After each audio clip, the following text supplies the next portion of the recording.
ചേട്ടാ എന്ത് സുഖമായിട്ട് കിടന്നുറങ്ങല്ലേ? അമ്മ കിടന്നുറങ്ങണ്ടേ?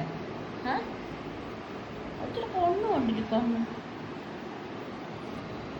നന്നായി മസാജ് ചെയ്യാനായിട്ട് ഇങ്ങനെ ചപ്പാത്തിക്ക് മാവ് കഴിക്കുന്ന പോലെ നന്നായിട്ട് ഇങ്ങനെ മസാജ് ചെയ്ത് കൊടുക്കുക. അപ്പം നമ്മുടെ വീട്ടിലുള്ള പൂച്ചകൾക്ക് നല്ല സുഖം ഉണ്ടാവും. സുഖമായിട്ട് ഇങ്ങനെ കിടന്ന് ഉറങ്ങും, സന്തോഷം ഉണ്ടാവും, സമാധാനം ഉണ്ടാവും, റിലാക്സ് ആയിട്ട് ഇരിക്കാൻ പറ്റും അല്ലേ? ഇത് കണ്ടില്ലേ, ആ മുഖത്തിൻ്റെ ആ ഒരു പ്രകാശം കണ്ടില്ലേ? അപ്പോൾ എന്നും നമ്മുടെ വീട്ടിലുള്ള പൂച്ചക്കുട്ടികൾക്ക് ഇതുപോലെ മസാജ് ചെയ്ത് കൊടുക്കുക കേട്ടോ. അവരുടെ സന്തോഷവും സമാധാനമല്ലേ നമുക്ക് മുഖ്യം, അല്ല ബിഗിൽ? ബിഗിലേ എനിക്കൂടെ കയ്യൊക്കെ നീട്ടി കിടക്കണോ? ഇന്നൊരാളവിടെ സമാധാനത്തിൽ കിടന്ന് ഉറങ്ങുന്നുണ്ട്. ഇത് കണ്ടോ, പിണങ്ങിപ്പോയതാ. ഇവൻ തല്ലി ഒട്ടിച്ചേ. ഇതുണ്ടോ, രാത്രി 10 മണി കഴിഞ്ഞു, എനിക്ക് ഉറങ്ങാൻ പോകണം. ആ നേരം ഇവർക്ക് ഇതാ പണി.